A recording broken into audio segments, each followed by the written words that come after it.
Essa parte é importante. Então, ó, se estavam dormindo, acorda aí que agora o bicho vai pegar.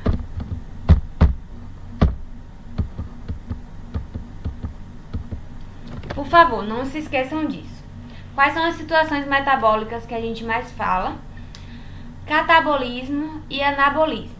E tanto o catabolismo quanto o anabolismo, eles vão ser influenciados de acordo com a biodisponibilidade dos macronutrientes. E André, o que é o anabolismo?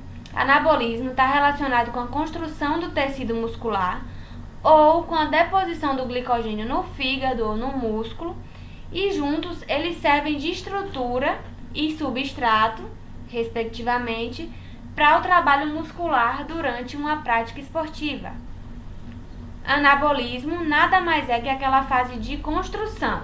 Para que eu tenha energia para realizar naquele momento ali do exercício, eu preciso construir, né? Eu preciso anabolizar. Então vai ser aquele momento da ingestão, quando eu me alimento, né, com a quantidade lá de macronutrientes e de calorias necessárias para que seja depositado lá substrato energético no fígado e no músculo, para que durante o exercício eu tenha energia suficiente para conseguir concluir. Entenderam? Alguém diz alguma coisa aí ou eu vou precisar repetir?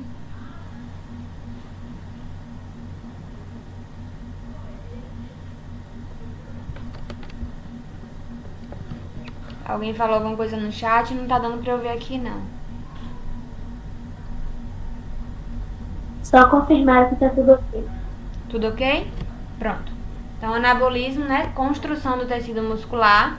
É aquele momento onde foi depositado lá o substrato energético no músculo, no fígado, o glicogênio, para que seja utilizado na hora do exercício. Já o catabolismo é a quebra do carboidrato, da gordura ou da proteína, que são justamente esses, ó, os macronutrientes que foram ingeridos, foram degradados e liberados para que o meu corpo ele produzisse energia. Vai ser, na verdade, a quebra do que a gente... vai ser o gasto. Enquanto o anabolismo é aquela fase de construção da ingestão alimentar, o catabolismo vai ser a quebra. Então, eu vou quebrar lá o que eu ingeri para liberar, para que seja produzido energia. Então, isso vai ocorrer intensamente quando os estoques de glicogênio estão praticamente esgotados no fígado e no músculo. Vamos só falar uma questão aqui que é interessante. Precisa ir treinar qualquer exercício que a gente for fazer alimentado? Fazer uma refeição pré-treino é necessário? Digam aí pra mim. Não. Pronto. Por que a gente faz a refeição pré-treino? Vocês acham que ela é o suficiente para dar energia naquele momento do exercício? Por exemplo, comi agora uma banana com aveia e tô indo diretamente para academia. Tipo, questão de 15 minutos, meia hora. Vocês acham que é essa energia desse alimento que eu vou utilizar? Não. Isso vai depender todo do seu foco no treino. Se você tem um foco para poder hipertrofiar, treino longo com uma alimentação dessa seria muito ruim, porque você chegaria no estado de catabolismo, não? Não. Nosso Na corpo não vai verdade, entender isso. você vai se valer dos seus hábitos alimentares no seu dia a dia.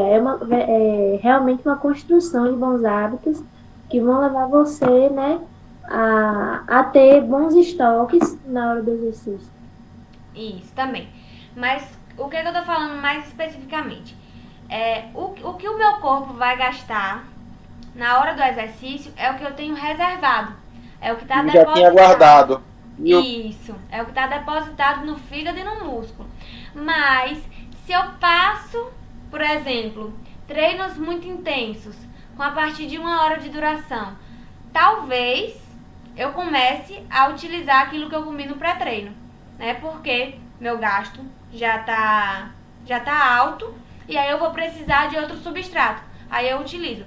Mas sempre essa refeição pré-treino que a gente faz é para garantir que não nos falte nada.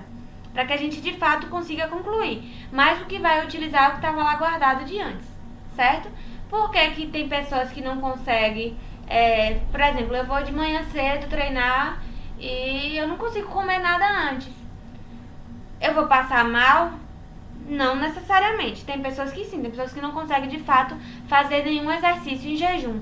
Mas o que ela comeu na noite anterior tá lá depositado, né, como substrato energético, e talvez ela consiga fazer o exercício. Mas isso também é muito individual.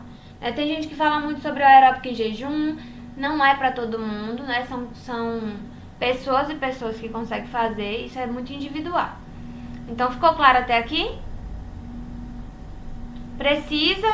É interessante fazer a refeição pré-treino? Talvez seja necessário fazer uma durante o treino. Depois do treino também é muito importante. Mas tudo vai variar de acordo aí com a intensidade do treino, do objetivo também. Mas sempre o que a gente está gastando é o que estava guardado, certo? A gente está fazendo catabolismo nessa hora aí. Entenderam? Tá tudo ok? Esse trabalho metabólico todinho aí que a gente falou, né, de geração de energia, ele não vai acontecer de forma alguma se faltar determinado micronutriente. Então, isso aqui é importante a gente falar porque não está só relacionado com quantidade de calorias que eu faço ingestão ou da quantidade de carboidrato. Não, precisa também lá no metabolismo energético do micronutriente. Então, eu preciso oferecer a quantidade correta de micronutrientes também. Então, eu preciso saber isso.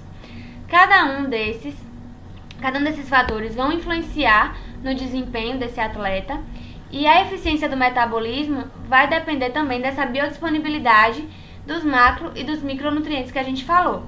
Então, não é só garantir que eu fiz a ingestão correta, mas de que meu corpo está aproveitando também de forma correta esses nutrientes que eu estou fazendo a ingestão.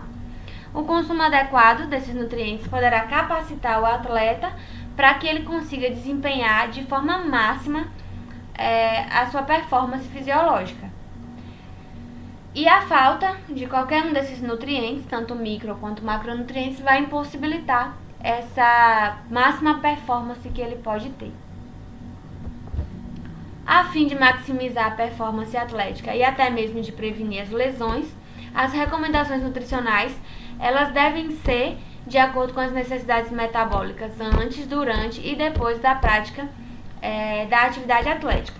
Então, a gente sempre vai precisar saber qual é o tipo, qual é a modalidade esportiva que esse atleta faz, qual a duração do exercício dele, do treino, da prova que ele vai estar fazendo, para eu saber qual a quantidade de nutrientes que eu devo dar antes, se eu preciso dar durante e depois. Então, tudo isso eu vou precisar levar em consideração. Andra, mas é tanta modalidade, como é que eu vou saber? Então, a gente não precisa saber de tudo. Não é uma obrigação do nutricionista esportivo ou de nenhum outro nutricionista saber de cor e salteado tudo. Porque a gente sempre vai ter na literatura algo que a gente vai buscar. E a gente vai levar em consideração de forma individual, peso, altura e todas as outras questões que a gente vê na anamnese. Então, sempre a gente vai buscar na literatura para a gente se basear de forma mais adequada aí. E tem sempre artigos voltados para cada modalidade. Tem as recomendações para o futebol, para o ciclismo, para a musculação. É só a gente focar numa boa busca de bons materiais para realizar a melhor prescrição possível. A necessidade dos micronutrientes no esporte é outro aspecto que também vai merecer atenção especial. Outra coisa muito importante é a alta sudorese. O suor que esses atletas eles têm é bastante alto, né? Que é propiciado pela prática esportiva. E isso faz com que eles percam uma quantidade significativa de minerais, como por exemplo sódio, potássio, cálcio, ferro. E aí eles devem ser repostos no dia a dia, né? E em muitos casos a gente vai precisar repor durante a prática de atividade física também, né? Essa prática esportiva. Então muitas vezes vocês estão vendo lá eles bebendo água ou algum isotônico. que é justamente essa quantidade de minerais que tem dentro do líquido, para que não deplete a quantidade que tem e ele não pare a atividade física, né? Não tenha lesões também. Então é muito importante focar nessa questão dos micronutrientes. É justamente sobre os isotônicos e os polivitamínicos que a gente vai falar. Só que eu vou pedir pra vocês um intervalozinho de 10 minutos pra eu fazer um lanche, que a mãe não aguenta assim, dando mama sem parar não. Tudo bem? 10 minutinhos? De boa. Pronto. Vou só desligar a câmera aqui, o microfone. Na hora que eu voltar eu chamo vocês.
Voltei.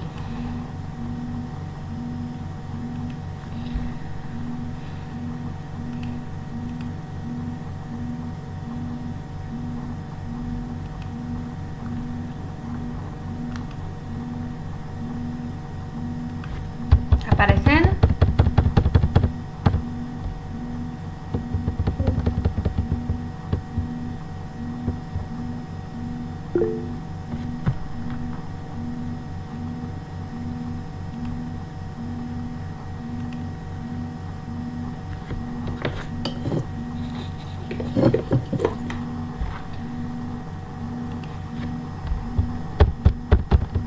Bom, como eu tava falando pra vocês, os isotônicos e os polivitamínicos.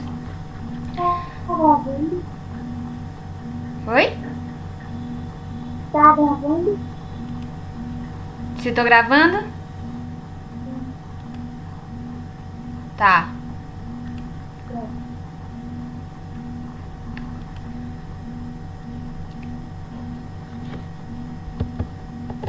Vocês já ouviram falar daquele Gatorade? São umas embalagens tipo essas aqui mesmo que tá aqui na foto, ó. Normalmente são bebidas energéticas. Que são a... É pra ser repositor, né? Pra ser um repositor. Aí muitas vezes a gente tem os polivitamínicos, que são justamente as vitaminas e os minerais que tem nas bebidas, os isotônicos, por exemplo, e tem também as bebidas energéticas que são utilizadas durante a prática de exercício físico para que ele consiga concluir tanto o treino quanto a prova. E aí a gente vai ver também que tem determinadas modalidades que, por exemplo, precisa utilizar gel de carboidrato, porque muitas vezes não dá pra gente comer o próprio alimento durante o treino, porque tem a questão da digestibilidade, tem a alteração gastrointestinal, às vezes vai pesar o intestino, vai pesar o estômago e enfim, ou pode ser que dê vontade da pessoa ir no banheiro no meio da prova, no meio do treino, então não é interessante. Então, determinadas provas que são mais longas, a gente precisa utilizar algum repositor energético, mas a gente vai ver qual é o mais viável, qual a forma mais viável, por exemplo, do carboidrato, para a prova, para a modalidade esportiva. Então aí a gente vai ter esses isotônicos, que são as bebidas ricas em minerais, que são justamente aqueles que são perdidos no suor, como eu falei. E a gente também tem os polivitamínicos, que são utilizados, e os repositores energéticos durante o treino, para garantir que a performance seja boa. Justamente sobre a boa performance, a gente tem as recomendações dietéticas, que é a ingestão de nutrientes antes, durante e depois da prática esportiva. Normalmente a dieta ela vai precisar atender às necessidades energéticas e nutricionais imediatas, que são causadas pela própria prática esportiva. Então é justamente esses momentos antes, durante e depois da prova, bem como ao longo prazo. Então são as necessidades energéticas diárias causadas pelo treinamento crônico. Então, se a gente está falando treinamento agudo, aquele momento lá do exercício, da modalidade esportiva, da prática, enfim, que está acontecendo. Aí, para essa questão aguda, a gente vai precisar se preocupar com a quantidade que eu estou oferecendo antes, durante, se for necessário, e depois dessa prática esportiva. E eu tenho que me preocupar também no longo prazo, que seria esse treinamento, essas necessidades que são causadas pelo treinamento crônico, para que ele tenha uma boa nutrição e para que tenha essa boa performance durante toda a vida, né? Olha, apareceu a Margarida. Dani.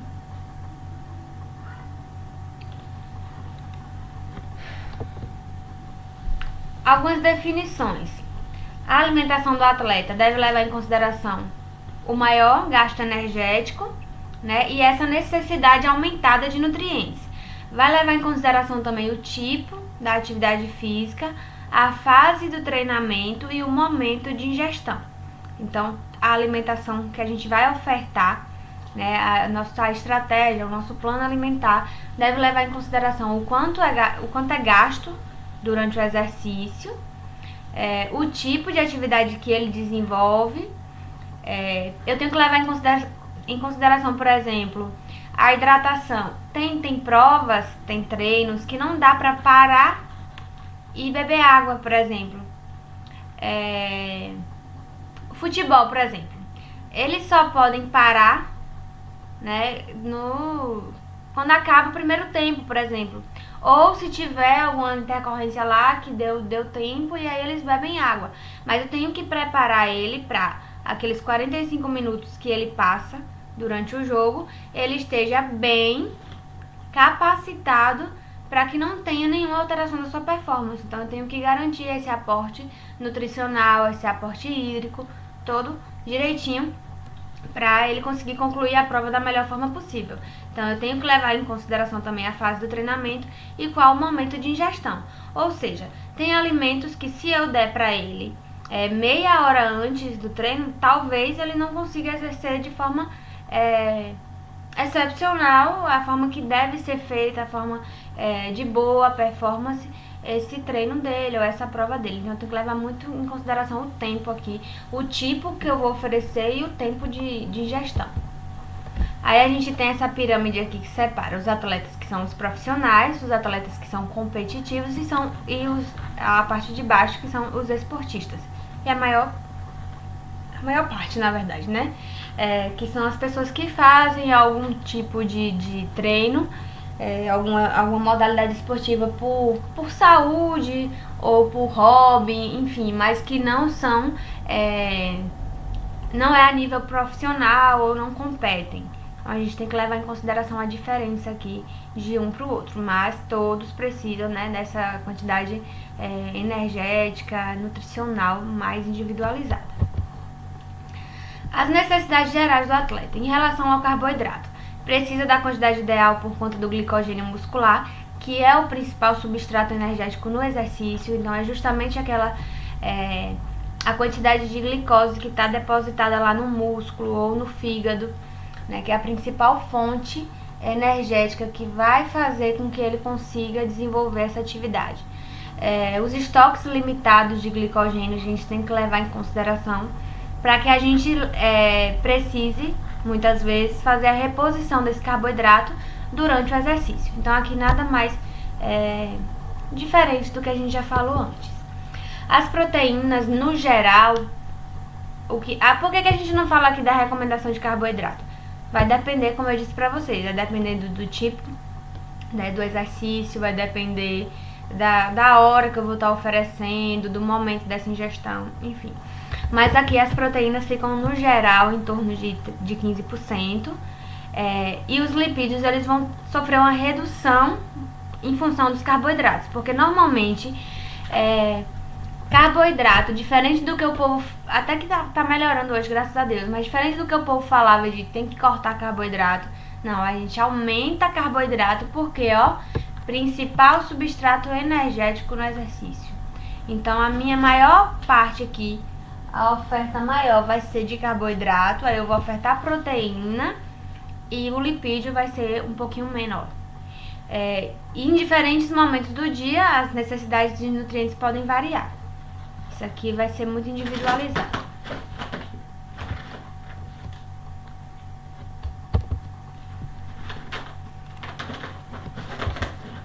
Peraí, gente, rapidinho.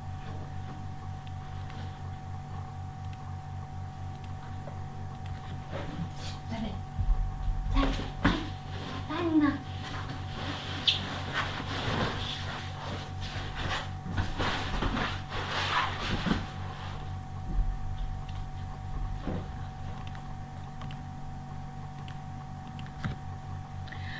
Em relação à necessidade de gasto energético no esporte, a unidade mais utilizada como uma medida de energia é a caloria, que representa a quantidade de calor necessária para elevar a temperatura corporal de 1 grama de água em 1 grau Celsius.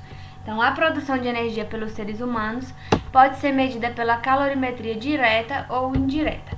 Quem passou comigo nutrição humana, né, no semestre passado, a gente já falou sobre a calorimetria. É só dar uma voltada aí nos materiais para ver melhor.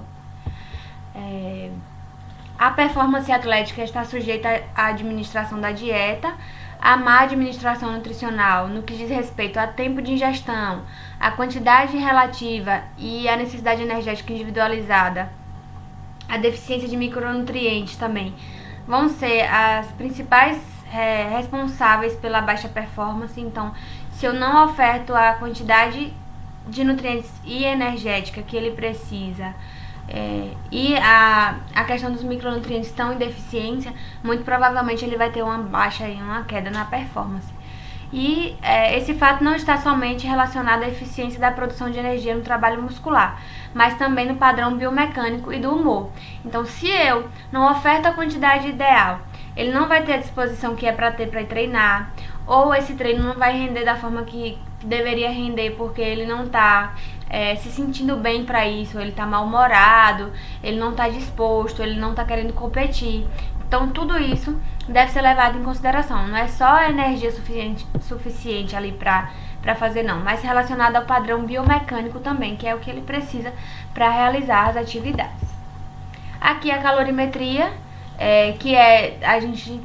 vocês devem lembrar, né, que tem o calorímetro, que é justamente um aparelho que se utiliza para medir a calorimetria direta.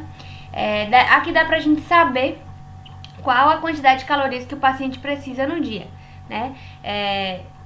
Utiliza lá um aparelhozinho, eles devem permanecer na câmera por pelo menos 24 horas. A produção da energia pode ser avaliada também de forma indireta, a partir dos analisadores de gases da determinação do consumo de oxigênio. Então, a gente consegue fazer uma média, né, de quanto que consome de oxigênio e quanto que produz de CO2, né, do dióxido de carbono. E aí utiliza para medir qual o gasto energético durante a atividade. Isso aqui, gente, é muito feito?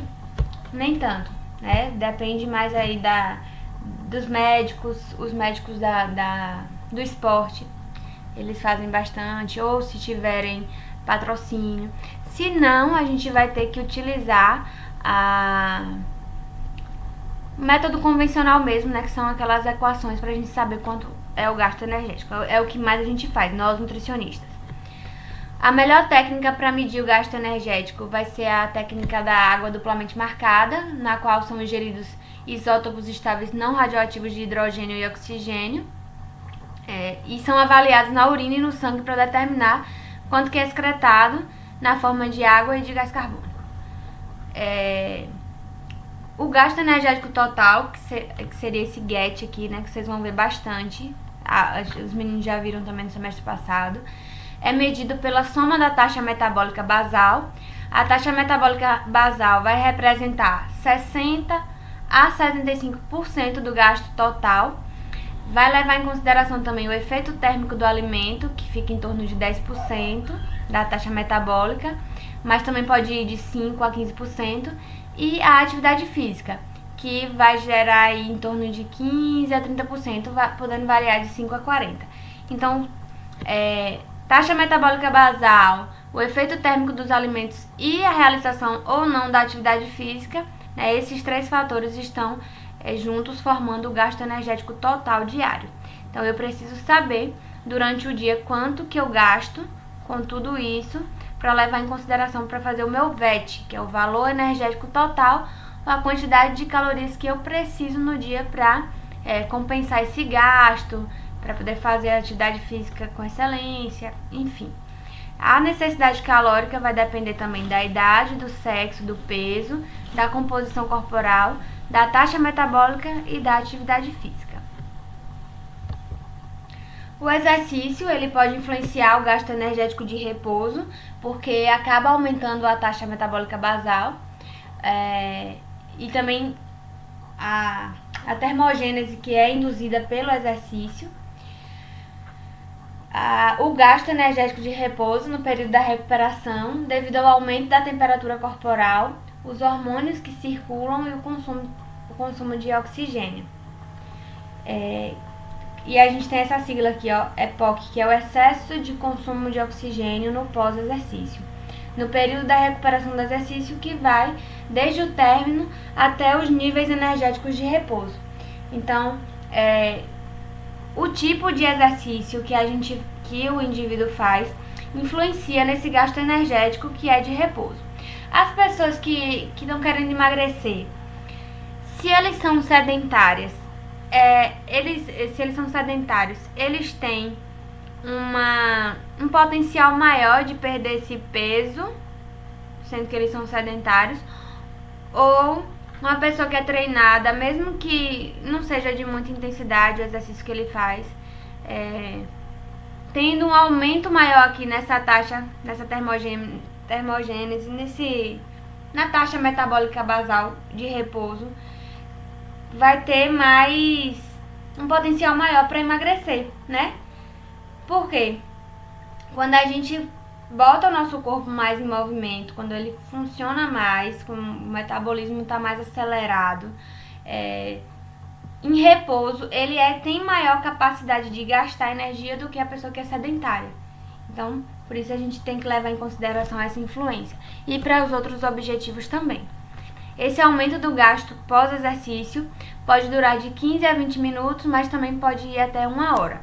E alguns trabalhos mostram que poderia chegar até 4 a 8 horas, ou mesmo 12, 24, 36 ou 48 horas em determinadas situações. Então, o que a gente deve levar em consideração aqui? Que se eu não ofertar a quantidade energética que ele precisa, vai alterar a composição corporal, vai alterar o resultado, no caso, na performance em geral, né? Porque mesmo depois do exercício, como o nosso metabolismo ele trabalha mais, ele continua gastando calorias, né? Nessa taxa aqui, dessa taxa metabólica basal, quando ele está em repouso, ele continua gastando. Então, por isso que eu preciso, de toda forma, oferecer a quantidade energética suficiente para ele. Embolou? Ou tá tudo certo até aqui? Me dê uma luz aí. Falei rápido, tenho que desacelerar. Até aqui tudo. Eu tô preocupada. Boa noite. Boa noite, senhora. Eu tive probleminhas aqui hoje, mas arrumei, peguei o tablet dele pra entrar. A senhora tá gravando essa sala? Eu só lembrei de gravar da metade pra cá. Mas assim, a parte mais importante eu gravei. Pronto, tá bom então. Porque daqui a pouco tu começa a apertar meu juízo, né? Fala o que, Pro? Daqui a pouco tu começa a apertar meu juízo. Isso, eu senti falta de mim nessa, sou mais conversadeira. Pergunta, né?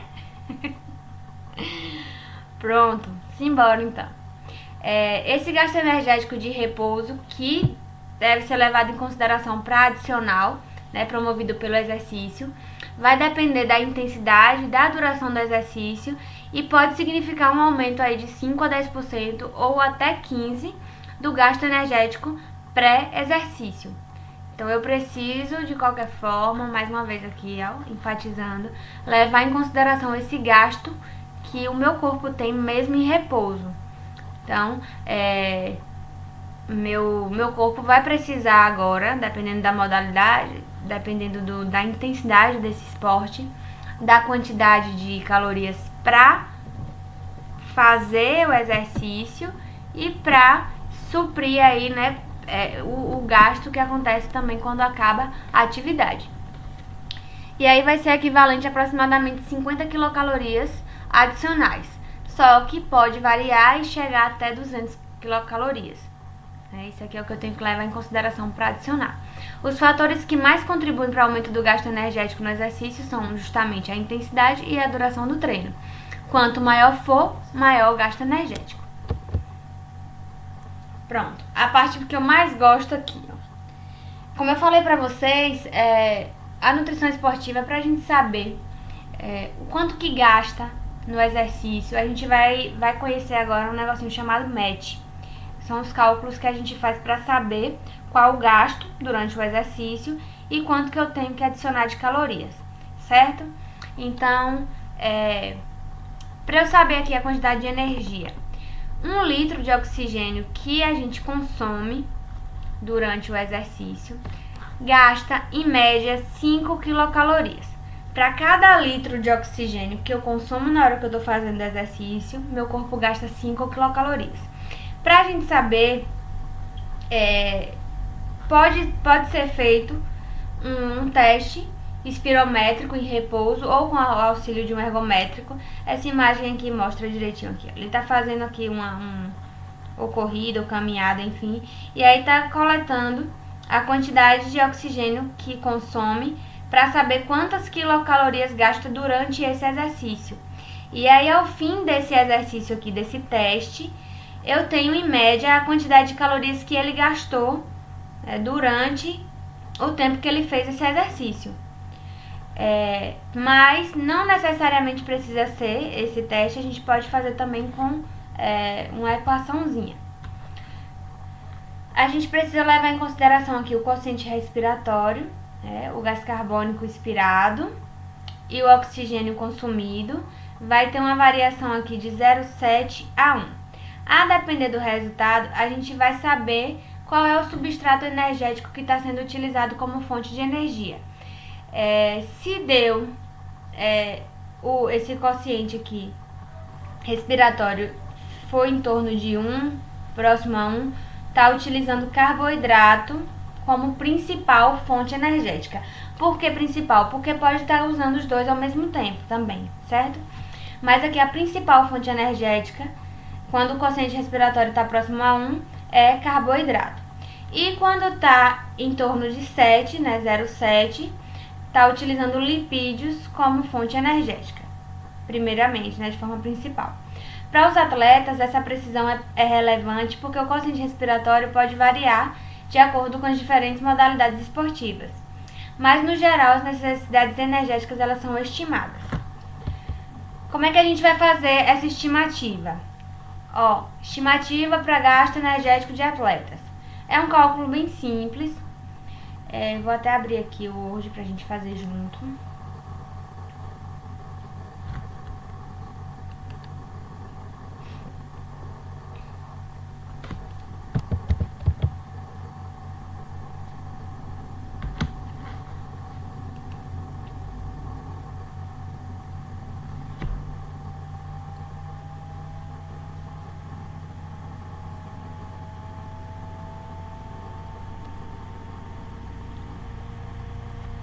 Daqui a 15 dias abre.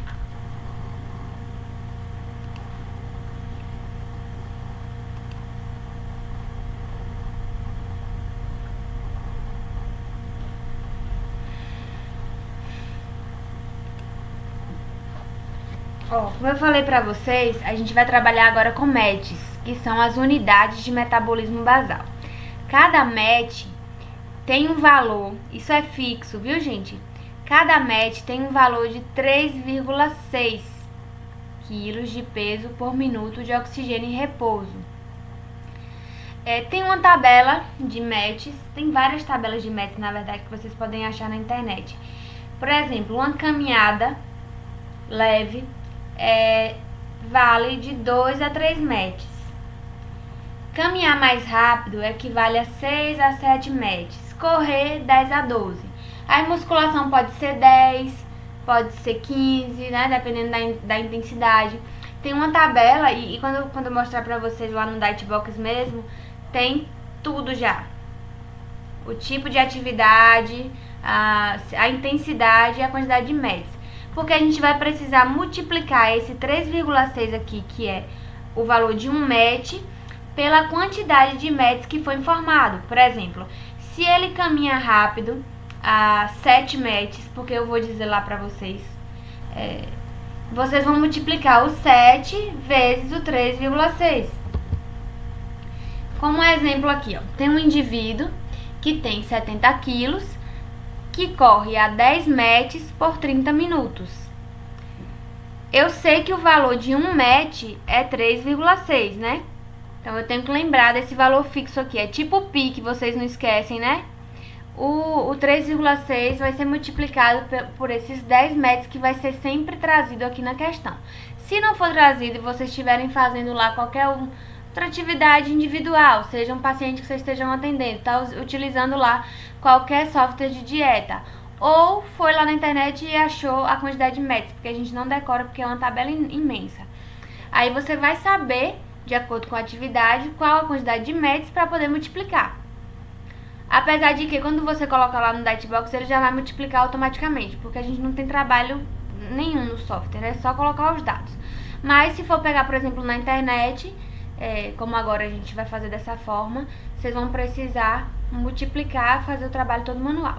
Então aqui no exemplo, o indivíduo ele tem 70 quilos, ele está correndo a 10 metros por 30 minutos. A conta é só multiplicação.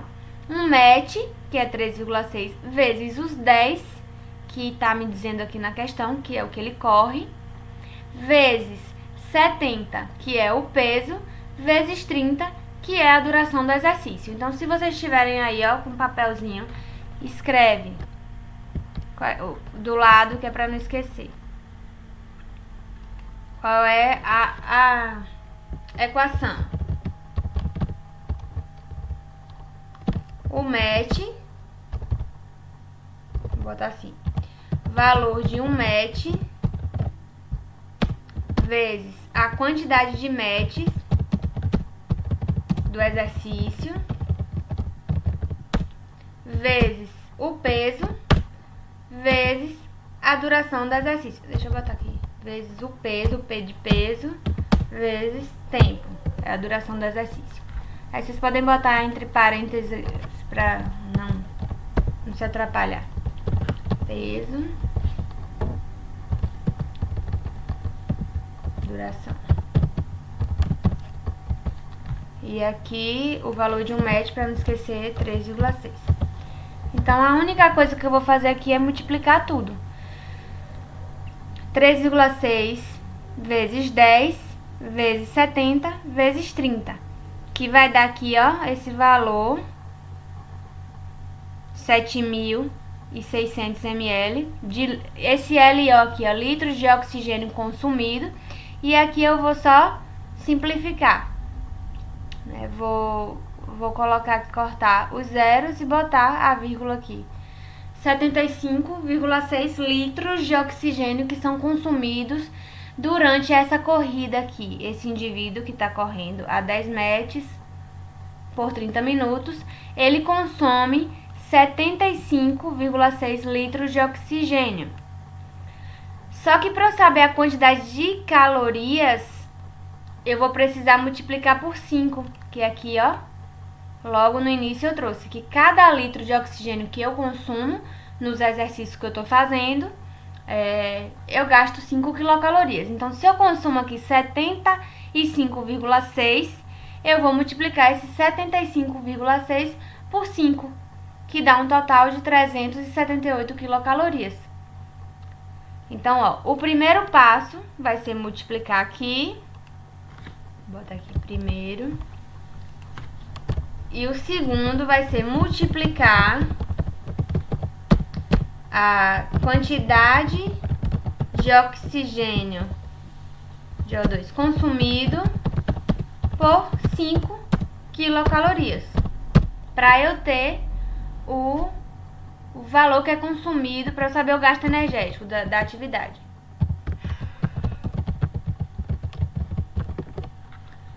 Tudo bem até aqui? Tá todo mundo entendendo? Até aqui tudo bem. Pronto.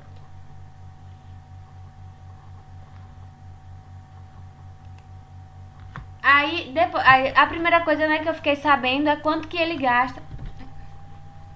O gato querendo subir aqui. Desce.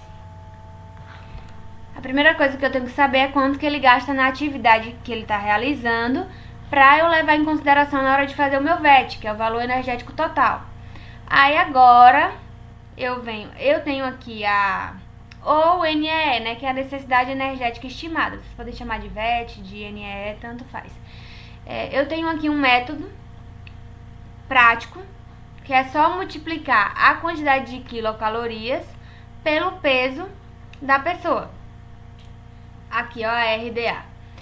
A única coisa que vocês vão precisar saber, não vai levar em consideração o sexo, só vai levar em consideração o peso ou a idade.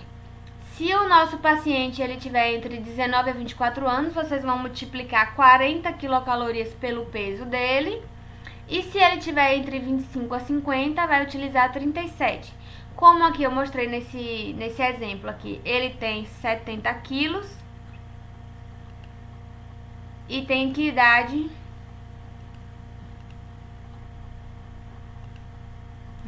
Eu botei a idade aqui embaixo. Ele tem 70 quilos e ele tem 20 anos. Então, qual a recomendação que eu vou utilizar? Essa aqui, né? De 40. Aí eu vou multiplicar. O NEE vai ser 40 vezes 70, que vai dar 2.800 quilocalorias. E eu vou adicionar o que ele gasta durante o exercício, que são essas 378 quilocalorias que a gente fez aqui. E aí eu tenho a necessidade energética total, que é 3.170 quilocalorias. É muito provável que sempre dê alto o VET, né, do indivíduo atleta, porque ele gasta mais. Então isso que a gente tem que levar em consideração. Vai sempre depender aqui também do quanto que ele gasta no exercício, que a gente vai precisar saber. E pode ser que seja mais, pode ser que seja menos, mas não se assustem se, por exemplo, o VET der muito alto. Deu pra entender? Eu não quero que vocês se atrapalhem, porque a gente não vai utilizar aquela ER que viu lá no semestre passado de nutrição esportiva. A gente vai utilizar esse método aqui, que vai levar em consideração o quanto que gastou no exercício para poder somar aqui no VET. Certo? Tudo ok? Ok? Certo. Os valores obtidos indiretamente costumam superestimar o gasto em comparação aos testes indiretos, devido a algumas diferenças metabólicas. Ou seja, se a gente pudesse fazer o teste lá, né, seria muito melhor. Mas, como nem sempre é viável, a gente faz esses por meio da equação mesmo. Deixa eu ver aqui, quero dizer pra vocês. Pronto, eu vi aqui, né, nesse exemplo, que o meu paciente ele tem 70 quilos. Só que eu preciso que esse meu atleta ele perca 4 quilos. Então, ao invés de eu utilizar os 70 aqui, eu vou utilizar 60 e... Será que eu tô boa de conta? 66. 66. Se eu precisar que ele ganhe 4 quilos, aí eu vou botar 74. Certo? Aí vocês vão fazendo essas alterações assim de acordo com o objetivo, de acordo com o estado nutricional. Tudo isso vai ser prévio. Então, o que é que eu quero aqui? Eu vou... Pensei que eu já tinha deixado pronto. Eu vou fazer um exemplozinho. Não, eu vou botar lá no AVA, pra vocês fazerem e a gente corrigir na próxima semana, pra todo mundo já botar a mão na massa, certo? Todo mundo vai se basear aqui nesse exemplo e vai fazer, e a gente corrige no primeiro momento da aula da semana que vem. Eu já vou deixar a quantidade de matches, vou deixar tudo certinho, só quero que vocês façam e a gente corrija. Pode ser? Pode. Agora, eu quero que vocês me falem aí. Piorou? Deu uma empolgada? Como foi aí a aula? Me digam aí.